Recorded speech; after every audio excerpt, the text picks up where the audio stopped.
안녕하세요. 저는 부산에 살고 있는 30대 이혼녀입니다. 날이 안 좋으니 마음까지 뒤숭숭해서 괜히 지난날 과거가 떠오르네요. 주말인데 약속도 없고 술 한잔 기울일 친구도 없어서 글을 남겨봅니다. 이혼하고 이제 막 심경 안정된 하소연일 테니 마음 비우시고 들어주셨으면 좋겠어요. 저는 이혼 가정에서 자란 남자를 만나 결혼했었습니다. 남편은 저보다 6살이 어린 30대 연하였어요. 남편이 고등학교 때 시부모가 이혼했다고 했고 남편이 대학을 졸업할 때쯤에 시부가 죽었다고 했어요. 그 덕분에 시부의 자산이 남편에게 상속되었는데 그 돈으로 남편은 대학 졸업 후 식당 사업을 꾸렸다고 합니다. 시모랑 같이 살면서 남편이 벌어오는 수익으로 둘이 먹고 지냈다고 해요. 시모가 일을 한번 해본 적 없는 사람이라 시모한테는 오직 가진 집이 전부였고 남편한테 용돈 받고 나라에서 주는 노인연금도 받고 산다고 했습니다. 어찌 보면 이혼 가정이었던 것 치고 홀로 벌이하는 것 치고 잘 먹고 잘 살았다고 말할 수 있는 형편이었어요. 물론 깊은 내막을 보면 시모는 자기가 가지고 있는 집 말고는 남편에게 물려준 재산 같은 건 없는 사람이었습니다. 반대로 저는 친정이 경제적으로 잘 살아요. 친정에서 갖고 있는 건물도 있고 저희 아빠가 젊은 시절 좀 열심히 살아서 사업도 꽤나 크게 운영 중이십니다. 그래서 남편의 집안 형편이 저희 집에 비해 현저히 떨어지는 걸 알면서도 저는 남편 하나만 보고 결혼을 결정했습니다. 제가 돈이 궁해서 부부의 연을 맺으려던 건 아니었기 때문에 그 부부에 대해 좀 쉽게 생각을 했던 것 같아요. 그래도 형편 말고는 남편도 시모도 다 괜찮은 사람들이었습니다. 사람이 괜찮다면 뭔들 문제가 되겠어요. 시모를 만났던 날은 아직도 기억이 생생하게 나는데 첫인상이 나쁘지 않았어요. 저희 엄마보다 키도 작으시고 고생 한 번 안 해본 사람처럼 전체적으로 곱상한 분위기가 났습니다. 그래도 어른은 어른인지라 결혼에 대해 확실히 짚고 가고자 하는 모습도 있었는데요. 시모가 첫 만남부터 돈 문제로 얘기를 꺼내더라고요. 보다시피 우리가 가진 게 없어요. 원래부터 잘 사는 집이 아니었는데 내가 이혼까지 하는 바람에 완전 빈털터리가 됐어. 그나마 아들 아빠 되는 사람 보험금이랑 유산이 와서 아들이 사업 시작한 거지. 그것도 없었으면 완전 갓에 기울었을 거예요. 그래서 내가 우리 아들 결혼할 때 아무것도 못 해줘요. 그래도 괜찮겠어요? 제가 남편 돈 보고 결혼했다면 진작에 연애를 시작도 안 했을 겁니다.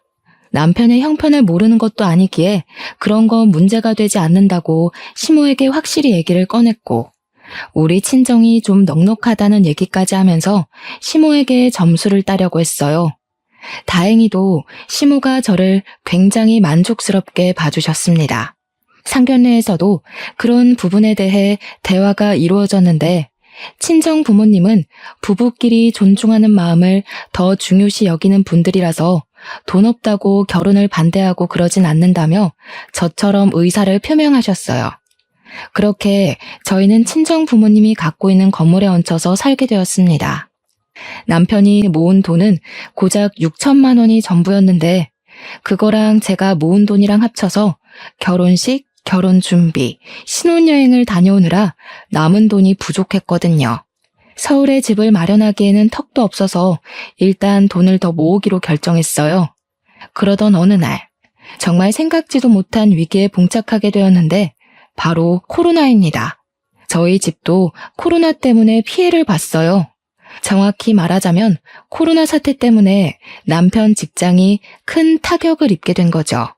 그 탓에 남편은 1년이나 무급 상태가 되었습니다. 그때부터 남편은 집에서 빈둥거리기 시작했어요. 집에만 있으니까 체력이 남아 도는 건지 밤마다 저를 못살게 굴기도 했습니다. 너무 피곤해서 집적거리는 남편을 피하거나 짜증을 내면 남편이 토라져서 거실에서 자곤 했어요. 제가 다음 날에 겨우 달래줘야 남편도 제게 사과를 해오는 식으로 지내왔습니다. 솔직히 이때부터 남편뿐만 아니라 제 생활이 버거웠어요.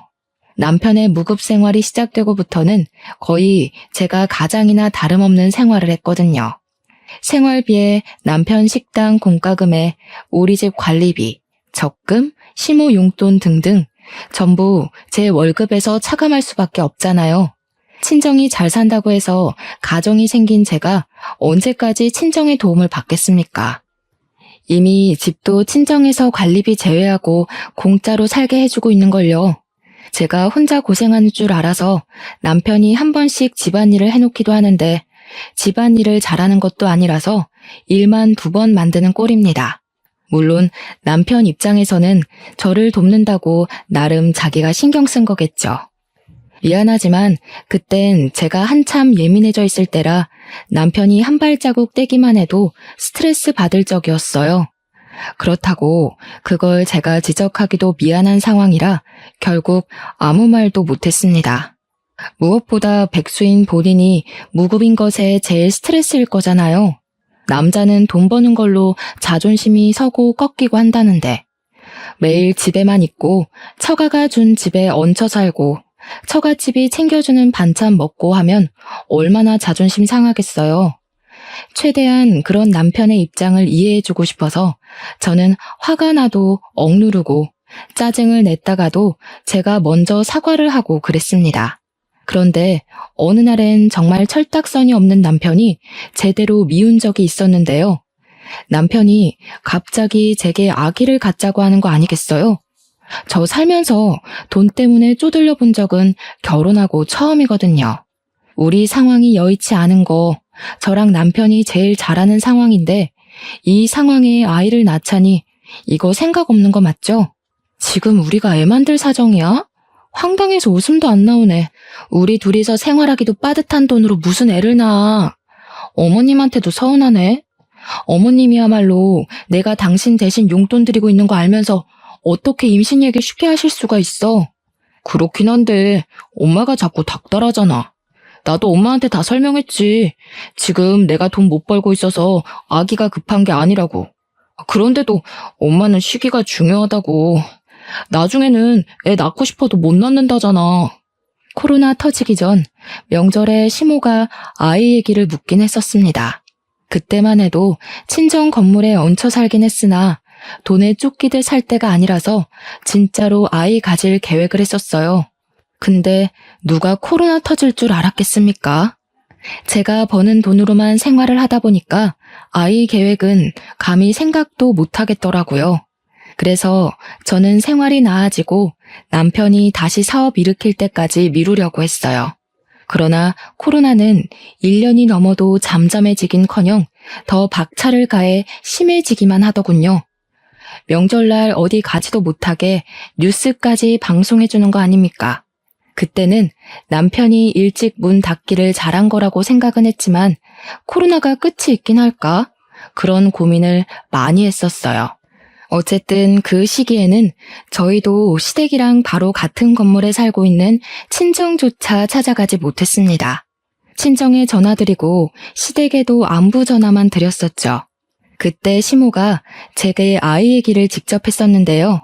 너도 나이가 있잖니. 이러다 좋은 세월 다 가겠어. 남들보다 늦게 출발했으면 얼른 서두를 생각을 해야지. 태평해도 너무 태평한 거 아니니? 다른 며느리들은 첫 임신 미뤄봤자 30대지만 너는 미루면 40이잖아. 네, 누구보다 제가 제일 잘 알죠. 그런데 아시다시피 저 혼자 벌이하잖아요. 제가 애 가지면 돈은 누가 벌어요? 어머님, 임신을 그렇게 쉽게 생각하시면 안 돼요. 옛날이야 낳고 보는 거였을지 몰라도 요즘은 형편 안 되면 안 낳아야 된다는 계산이 되는 시대라고요. 어머머, 그래서 지금 안 낳겠다는 거냐? 친정에 좀 산다면서 그런 게 뭔 걱정이니? 애 낳고 몸 회복될 때까지만 친정에 손 벌렸다가 다시 직장 복귀하면 되지. 너 일 가면 내가 애 봐주러 갈 수 있는 거고. 젊은 애들 같으면 빠릿빠릿하게 어른 도움 이용할 텐데 수더분한 것도 적당해야 이쁜 거야. 속 터져서야 원. 솔직히 너무 대책 없는 소리라고 생각했습니다. 그러니까 저더러 애 낳는 돈을 친정에 빌려서 얼른 출산하고 몸 괜찮아지면 다시 돈 벌어서 친정한테 갚아줘라. 그 소리잖아요. 어른들 도움을 이용하라는 것도 웃겼어요. 마치 현명한 척 말씀하시는데 어른 이용하는 며느리나 딸이 얼마나 영악한지 모르고 하는 소리 아닙니까? 실제로 그렇게 이용당하면 버르장머리 없다고 뒷말할 거면서. 물론 저 또한 애가 갖고 싶긴 했어요. 제 인생에서 애 없는 딩크의 삶은 생각해 본 적이 없거든요. 시모 말이 강압적이고 생각 없게 들리긴 했지만 자꾸 시기를 미루면 더 힘들어질 것 같은 생각은 들었습니다. 근데 이쯤에서 의문이었던 건 사실 저랑 남편은 결혼하고 단 한 번도 피임을 한 적이 없다는 거였어요. 그런데도 임신 소식이 없었다는 건 문제가 있다는 생각이 문득 들었습니다. 남편한테 아기 얘기를 하면서 피임 부분까지 물었더니 남편도 그 부분에서 의아해하긴 했어요. 저희는 평생 아이 계획이 없는 사람이 아니기 때문에 미래를 위해서 함께 산부인과를 가게 되었습니다.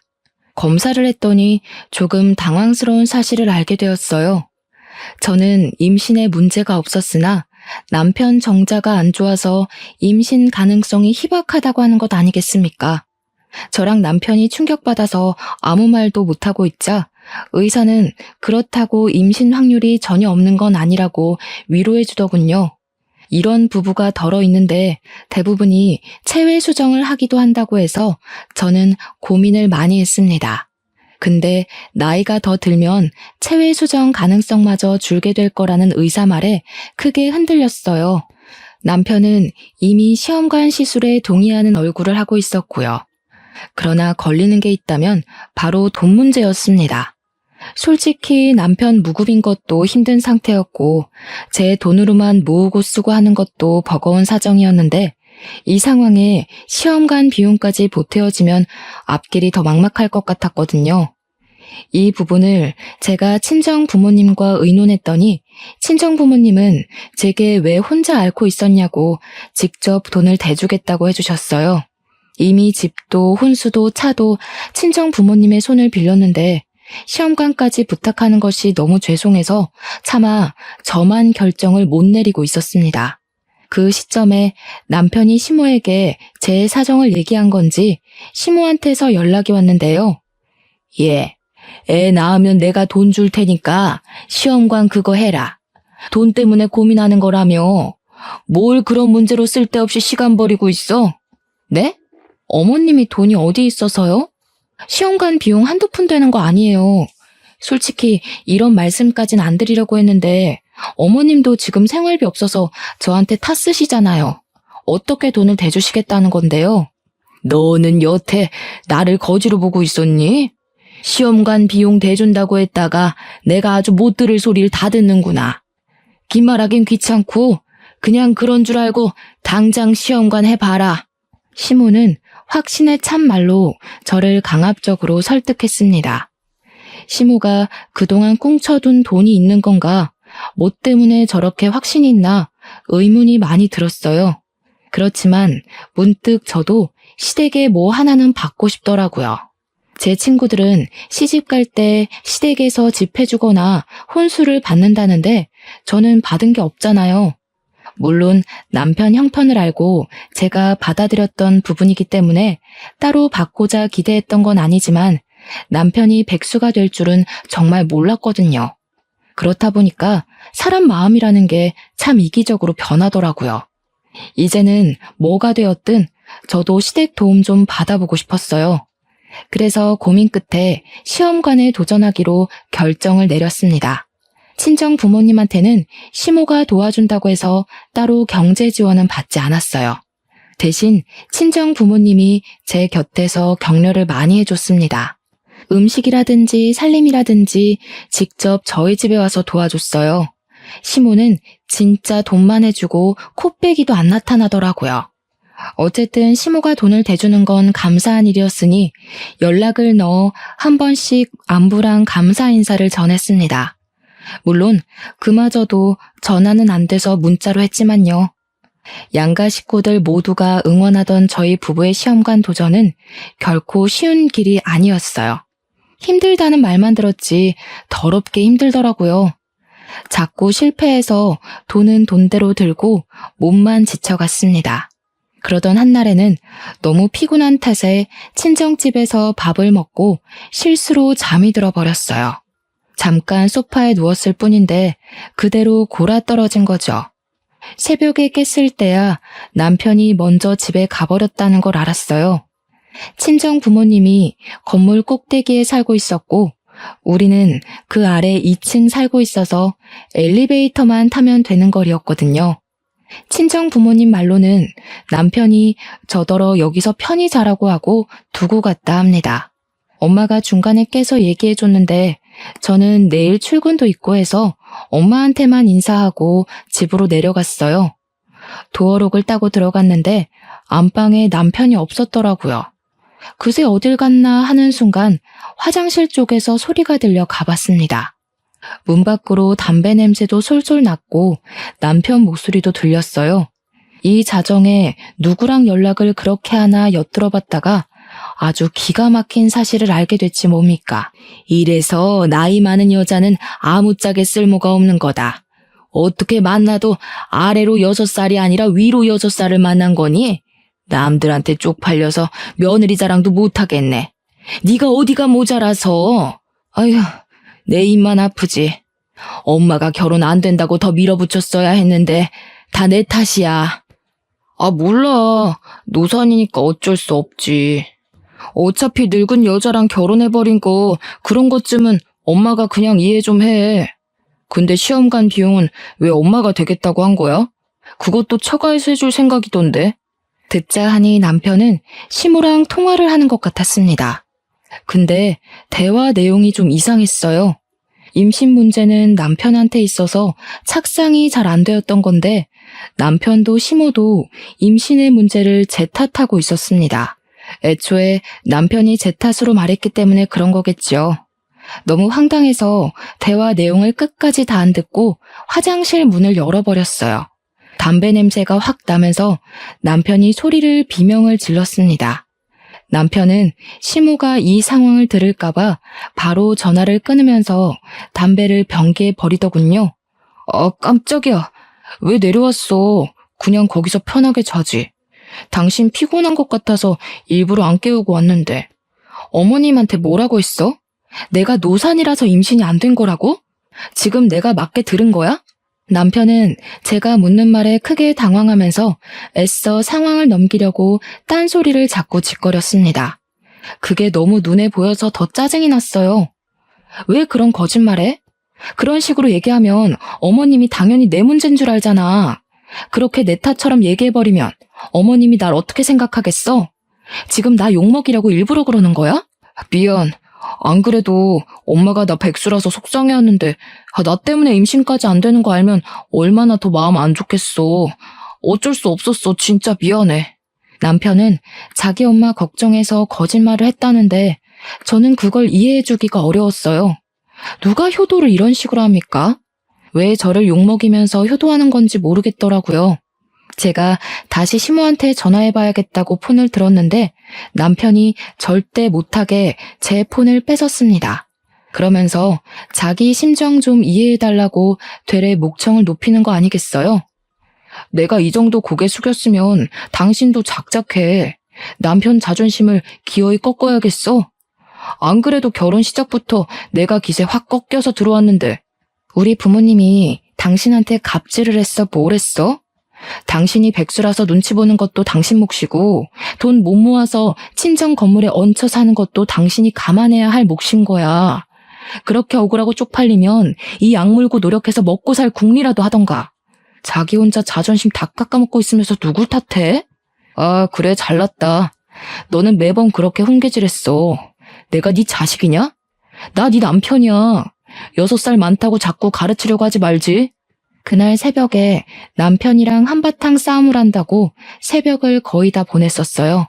그렇잖아도 스트레스가 이만저만 아닌데 남편까지 이상한 거짓말로 제 신경을 긁으니 심신안정이 중요한 시험관 시술이 계속 실패만 거듭했습니다. 저는 결국 3번의 시도 끝에 임신을 포기했어요. 친정 부모님은 제게 고생 많았다고 위로를 해준 반면 시모는 그날 제게 전화를 해 따져 물었습니다. 내가 돈을 얼마나 들였는데 그거 하나를 못 해내냐? 애 안 낳을 거면 우리 아들이랑 왜 결혼했니? 나이 많아서 노처녀 될 뻔한 거 구제해줬으면 빨리 애 낳아서 우리 집안 대를 이을 생각을 해야지. 돈 날로 먹을 작정이야? 제가 애 낳으려고 결혼한 거 아니잖아요.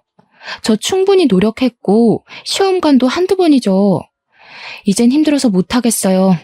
제가 어머님 돈 날로 먹은 걸로 보이세요? 솔직히 정확하게 따지고 보자면 날로 먹은 건 어머님이 더하죠. 제 돈이 어머님한테 얼마나 들어갔는데요. 뭐야? 이제 시엠이 말이 말 같지도 않나 보네? 지금 너 혼자 힘들어? 임신하려면 여자 나이가 얼마나 중요한데 다 늙어서는 아무 노력도 안 하고 그딴 식으로 짓거릴 거면 네가 해줄게 이혼밖에 더 있겠니? 뭔 놈의 이런 고약한 년이 다 있대? 내 귀한 아들 너같이 고집 세고 보잘것 하나 없는 애랑 결혼시키는 게 아니었는데 어이구 내 천추의 한이다. 사람이 한계에 다다으면 말하기조차 피곤해서 입을 닫게 된다는 걸 그때 처음 느꼈습니다. 그리고 듣자 하니 시모는 시험관 역시 제 개인적인 문제 때문에 임신이 안 되는 줄 알고 있더라고요. 남편이 아직도 시모한테 솔직하게 말 안 했다는 생각에 짜증이 나서 결국 실토해줬습니다. 어머님, 뭘 알고나 따지세요. 제가 아니라 어머님 아들이 씨 없는 수박이라고요. 남편이 백수라 자기 엄마 더 걱정시키기 싫다고 솔직하게 말 못한 건데 그쪽 아들 때문에 손주 씨가 메말라 있는 거예요. 제가 입 아파서 이런 말까지는 안 하려고 했거든요. 어머님 아들이 성불구인 줄 알았으면 저도 이 결혼 안 했어요. 왜 자꾸 나한테 덮어씌워요? 왜 내가 그쪽 아들 때문에 애 없이 살아야 되는데 나도 짜증나 정신 나가겠으니까 부추기지 좀 마세요. 저는 정말 예의고 도리고 다 버린 채 시모한테 성질을 부렸어요. 더 이상 이해해주면 끝도 없이 사람 피를 말릴 것 같더라고요. 이렇게 말을 하면 생각 있는 사람의 경우 적당히 해야 되잖아요. 그런데 시모는 정말 상상을 초월하는 사람이더라고요. 얘기하면 어느 정도 알아듣고 자신의 실언을 민망해할 줄 알았는데 더 뻔뻔하게 나오는 거 아니겠어요? 그래서 씨가 부실해도 밭이 좋으면 임신되는 거야. 애초에 밭이 똥통인데 정자가 수백만 마리 있으면 뭐 하겠니?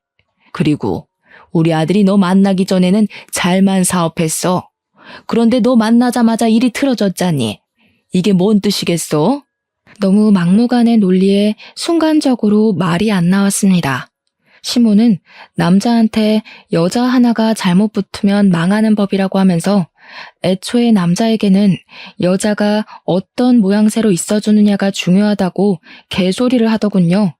황당해서 별 대꾸 못하고 끊어버렸어요.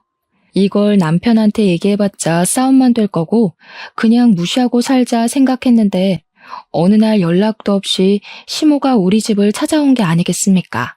퇴근하고 왔는데 남편이랑 시모가 식탁에 마주보고 앉아서 밥을 먹고 있더라고요. 보아하니 시모가 반찬 등을 싸온 것 같았습니다. 제가 퇴근했다고 내다보는 것까진 안 바라는데 적어도 저한테 시모가 올 거라고 언질은 해줘야 되는 거 아닙니까? 남편이나 시모나 그들의 무례한 행동에 얼마나 황당하고 화나던지. 그래도 시모가 어른이니까 저는 인사를 드렸고 연락도 없이 어쩐 일이냐고 대우해줬습니다. 애도 안 낳는 게 뭐 바쁘다고 내 아들 밥까지 굶기니? 집에 하나 있는 여자가 신랑을 개 취급하는데 남편이 제 몫을 하겠어? 말씀이 지나치시네요. 저랑 남편 같이 친정에 밥 먹으러 가요.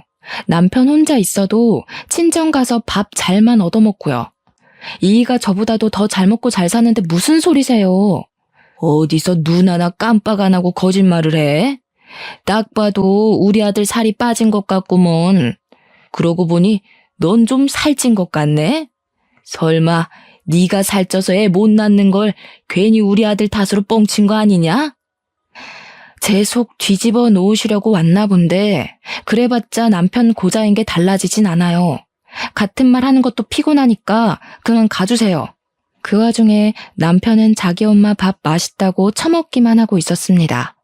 시모는 제 말이 말 같지 않은지 끝까지 손주를 포기하지 않으면서 제 앞으로 두툼한 봉투를 내밀었어요.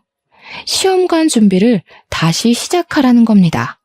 이렇게 돈이 술술 나올 거면 왜 신혼 초에 돈 없는 척하면서 숨겼는지 모르겠더군요. 뭐가 어쨌든 오늘부터 나도 여기서 지내야겠다. 이거 내 집 팔고 가져온 돈이니까 손 좀 만들어 와라. 네? 같이 지낸다니 그게 무슨 말씀이세요? 그런 건 누가 결정했는데요? 내 아들 사는 집이라 내 마음대로 결정했다. 들어와서 시애미 노릇 톡톡히 해주겠다잖아. 애만 낳아봐라. 내가 어와둥둥하면서 대신 키워주지. 알고 보니 그동안 제 시험관 비용으로 대줬던 돈은 시모가 집을 담보로 대출받았던 거였어요. 지금은 집을 팔아서까지 대출 갚고 남은 돈을 제게 주는 거였고요. 시모는 자기가 자기 재산을 다 바쳤으니까 무조건 손주를 만들어 오라는 명령을 하였습니다. 그것도 충분히 황당했지만 이제부터 우리 집에서 살겠다고 하는 것도 어이가 없었어요. 적어도 같이 살려면 의논을 먼저 해서 집주인의 동의를 구해야 되는 거 아닌가요? 뜬금없이 집을 팔고 와서는 집 없으니까 얹혀 살겠다는 건 무슨 심리인지 이해할 수가 없더군요. 저는 그 봉투를 거절했습니다. 몸이 힘들어서 안 되겠다고 했는데 역시나 시모가 주는 고집이 만만치 않았어요. 이미 집을 팔아버려서 제가 시험관 안 한다고 해도 이 집에 살 수밖에 없다고 하는 거 있죠. 저도 제가 무슨 생각으로 그랬는지 모르겠는데 결국 한 번 더 시험관에 도전하게 되었어요. 거의 자포자기 심정이었고 시모에게 날라올 잔소리에 벌써부터 스트레스가 올라왔습니다. 그런데 놀랍게도 임신이 되어버렸어요. 이건 저뿐만 아니라 온 식구가 놀란 상황이었습니다. 특히 시모가 무엇보다 기뻐하면서 저더러 고생 많았다고 병원에서 회복하는 내내 저를 찾아와 줬어요. 솔직히 그렇게까지 손자의 진심인 시모를 보니까 그간 시모를 욕했던 제 마음이 저도 모르게 흔들리더라고요. 이 정도로 기뻐하는 거였으면 내가 좀 힘들더라도 중간에 포기하지 말 걸 그랬나 생각하며 저를 돌아볼 만큼 저도 감사했습니다. 하지만 역시는 역시인 건지 산후조리까지 마치고 집에 갔더니 시모가 제게 황당한 경고를 하더군요. 앞으로 사돈집에서 내 손자 보고 싶다고 하면 무조건 나한테 허락받아라. 내 돈 들여서 생긴 손자잖니? 내 돈 아니었으면 어디 이 손자가 세상 밖을 나왔겠어? 무슨 일이 있어도 사돈 손에 애 맡기는 일은 없어야 돼. 누가 보면 아기를 애완동물처럼 비용 지불하고 산 줄 알겠어요. 시모 말이 말 같지 않아서 듣는 채 마는 채 했습니다. 그런데 시모가 정말로 우리 친정의 애를 보여주는 걸 아까워하더라고요. 친정 부모님은 시모가 우리 집에 얹혀 사는 걸 이해까지 해줬는데 친정 부모님이 손주 보고 싶다고 집에 오라고 하면 그렇게 반대했어요. 자기한테 물어보라고 한 것도 다 무조건적으로 거절하기 위해서인 것 같았습니다. 혹시라도 제가 몰래 아기를 데리고 친정에 갈까봐 얘기해달라고 한 거였나 봐요. 어느 날 주말에는 친정에 가서 손자 좀 안겨주고자 외출 준비를 했었어요. 친정엄마가 사주신 옷을 아들에게 입히고 있는데 갑자기 시모가 들이닥치더니 기저귀 바람인 아들을 냅다 안아버렸어요. 지금 사돈댁 가려는 거지? 왜 내 말대로 안 하냐? 내가 사돈댁 갈 거면 나한테 미리 말하라고 했잖아. 어머님, 유치하게 왜 이러세요? 어머님이 내주신 돈으로 시험관 한 건 맞지만 제 아이잖아요. 저희 부모님도 손주 보고 싶은 건 당연한 거예요. 어머님 논리대로 밀어붙이실 거면 어머님도 저희 부모님 돈 들어간 이 집에서 나가셔야죠. 어머님은 저희 집 돈 누릴 거 다 누리시면서 왜 손주는 어머님만 봐야 되는데요? 시끄럽다. 딸이랑 아들이랑 같니? 아들은 그 집안의 모든 걸 주는 거랑 마찬가지야. 내가 내 모든 걸 너한테 내줬으니 사돈댁에서 나한테 이 정도 해주는 건 당연한 거지. 너 말 잘했다. 이참에 그만 사돈 건물에서 나가는 게 좋겠어. 사돈댁에서 집 하나 해줄 돈은 있지? 네 식구 살 집 좀 해달라고 해라. 내 돈으로 애 만들었으니까 그 정도는 해줘야 돼. 이때 남편이 생각이 있으면 중간 역할을 잘해줘야 하는데 자기 엄마 앞에서 가오를 잡고 싶은 건지 시모 편만 들더라고요. 그래, 제발 나가자. 나도 은근 처가에 눈치 보였어.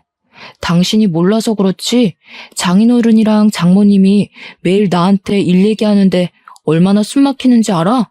우리 엄마 아빠가 그랬다고? 다른 사람들은 그렇게 착각할지 몰라도 당신은 우리 부모님을 그런 식으로 말하면 안 되지. 친정에서 나 몰래 당신한테 용돈 꽂아준 거 내가 모를 줄 알았어? 뭐야, 장모님 진짜 웃기신다. 몰래 주는 거라고 해놓고 너한테 다 보고 들어가고 있었던 거야? 와, 믿을 사람 하나 없네. 이거 봐라. 이래도 내가 처가에서 찬밥 신세 아니야? 눈치 보여서 평소에 기죽어 살았다는 남편 말이 얼마나 웃겼는지 모릅니다. 진짜 찬밥 신세가 뭔지 모르나 봐요.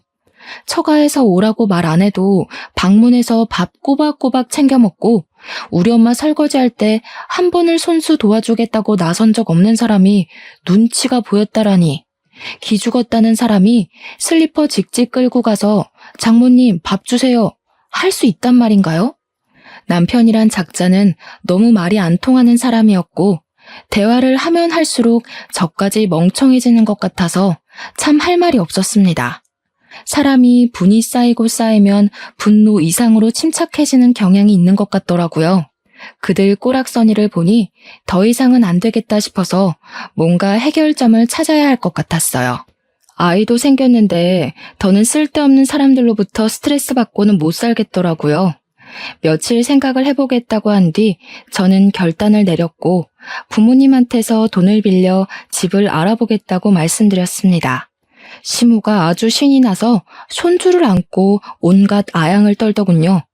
그러면서 이런 집이 좋고 저런 집이 좋다고 저한테 보여주는 거 아니겠습니까? 이제야 네가 말이 좀 통하는구나. 이왕이면 여기랑 최대한 멀고 또 산이 보이는 곳이 좋겠다. 그런 데는 공기가 다르거든. 애 크는데도 굉장히 좋고. 그럼 나도. 이왕 돈 빌리는 거 나 사업장 리모델링 좀 하면 안 될까? 내가 저번에 장모님한테 은근슬쩍 말 던져보긴 했는데 장모님이 눈치가 없는 건지 말귀를 잘 못 알아들으시더라고. 당신이 잘 말해주면 도와주실 것 같은데?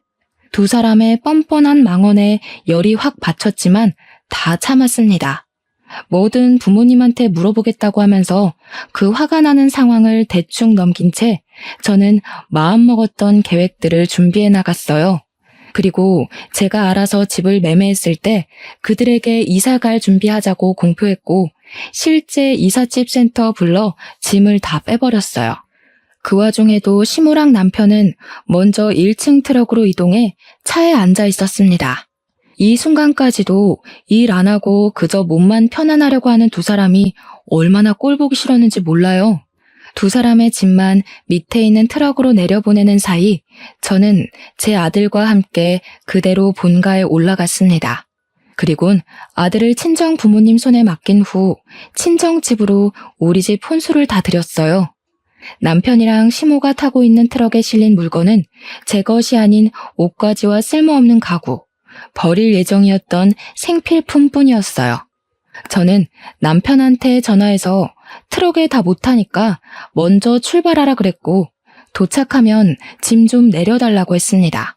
남편은 기세 좋게 자기한테 맡기라며 든든한 남자인 척 하더군요. 그렇게 떠나보낸 트럭을 보면서 저는 마지막 작별 인사를 고했네요.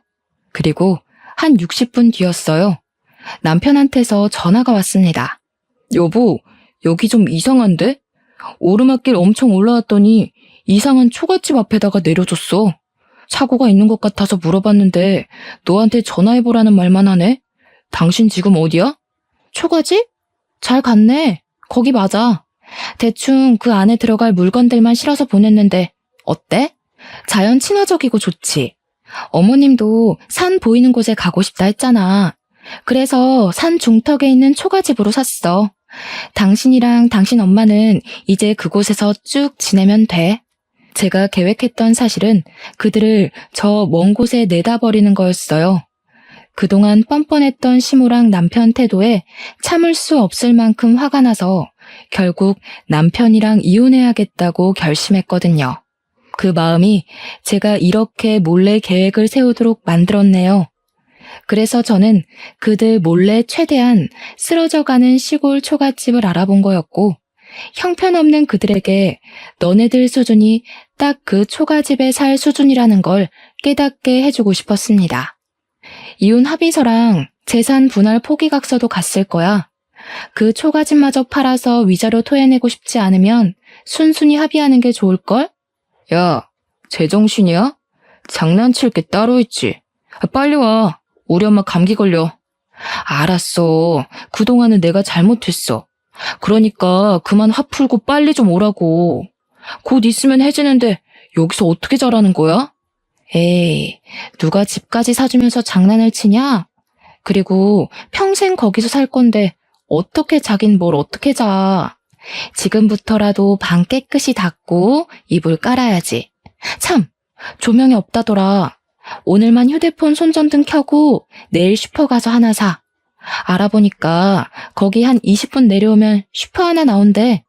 수화기 너머로 남편의 쌍욕이 들렸습니다. 차마 제게 쏟아붓지는 못하고 수화기 떼고서 공중에다 대고 욕을 하는 것 같았어요. 살 구멍이 저밖에 없으니까 최대한 예의는 지키려나 보죠. 옆에서 시모가 왜 그러냐고 남편을 보채는 소리도 들렸는데 화풀이할 사람이 없던 남편은 괜히 시모한테도 성질을 내면서 짜증을 부리더군요. 한참 그러다가 다시 휴대폰에 대고 성질을 숨긴 채 제 마음을 돌려놓으려고 했습니다. 여보, 진짜 내가 잘못했어. 당신이 어느 부분에서 화가 난 건지 모르겠는데 나 당신밖에 없는 사람인 거 알잖아. 우리 엄마랑 같이 살아야 돼서 그래? 그럼 내가 엄마 쫓아낼게.